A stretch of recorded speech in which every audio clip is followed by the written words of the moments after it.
Welcome back to Mindset Key, your source for consciousness mastery. If you're ready to dive deep, go ahead and like, subscribe, and hit that notification bell so you don't miss a thing.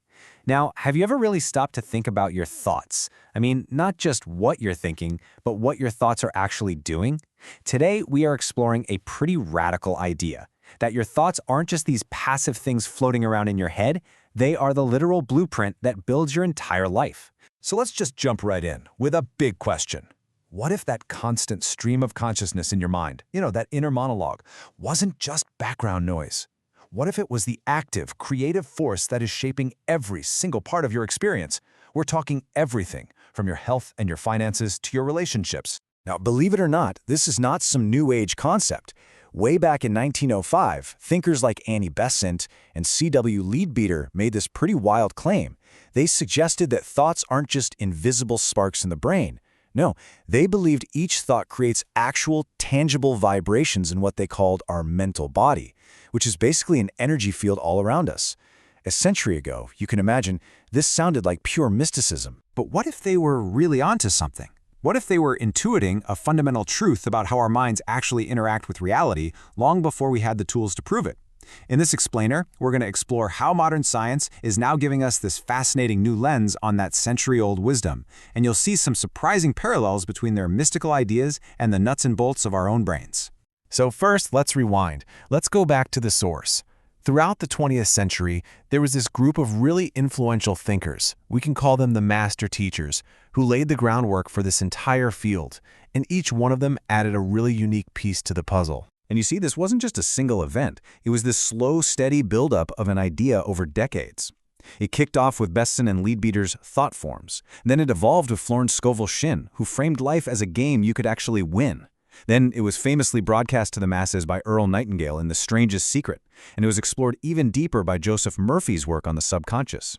Each one was building on the last, just refining and clarifying the same core idea. And what did all their work really boil down to?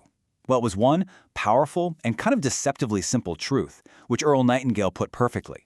We become what we think about. They all came to the same conclusion, that our dominant thoughts are the seeds of our destiny. They just used different language and different metaphors to explain how those seeds grow. So for decades, this whole idea kind of lived in the world of philosophy and self-help. But recently, things have started to change.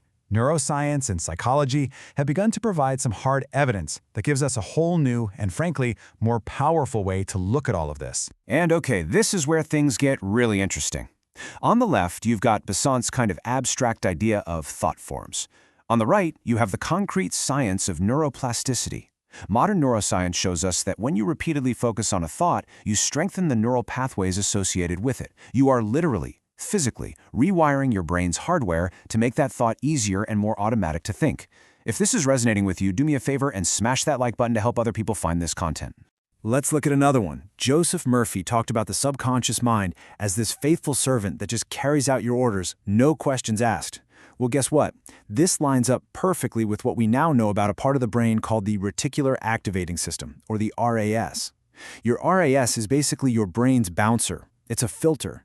When you decide something is important to you, your RAS literally starts pointing out everything in your environment that's relevant to it. It's like when you decide you want to buy a red car, and suddenly you see red cars everywhere. They were always there. Your brain just started showing them to you. And this right here, this, quote, reveals the engine that drives the whole process, emotion. This lines up perfectly with what Joseph Murphy called the real secret, generating the feeling of the wish fulfilled. And why is that so important? Because feelings are chemistry. Every single emotion you have releases a cascade of neurochemicals, literally changing your biology to create a state of being that can then go on to attract a matching reality. Okay, so if this principle has deep historical roots and it has these amazing scientific parallels, how do we actually use it in our lives? Well, by putting together all the teachings of these masters, we can build a really practical, actionable protocol.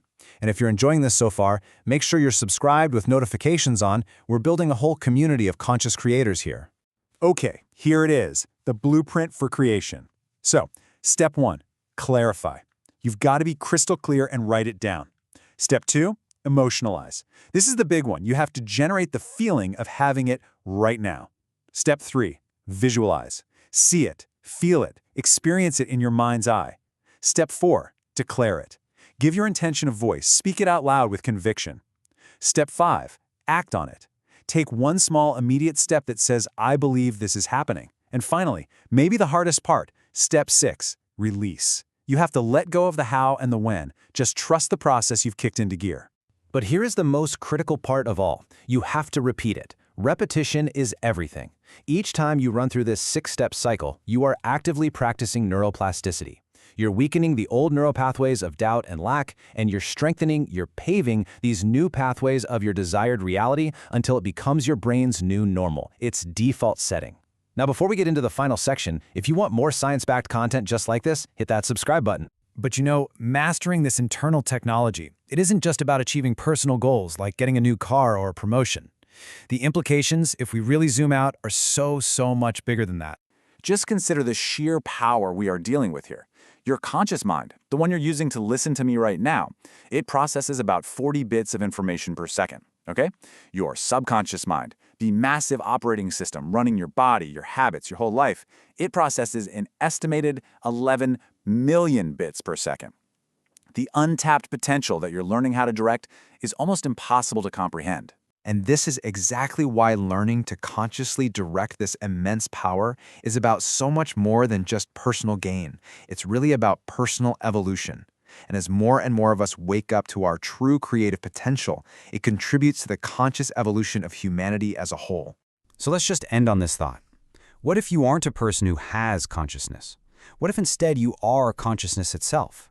An infinite field of potential that is simply exploring what's possible through the amazing lens of a human experience. And if that's true, what will you choose to explore next?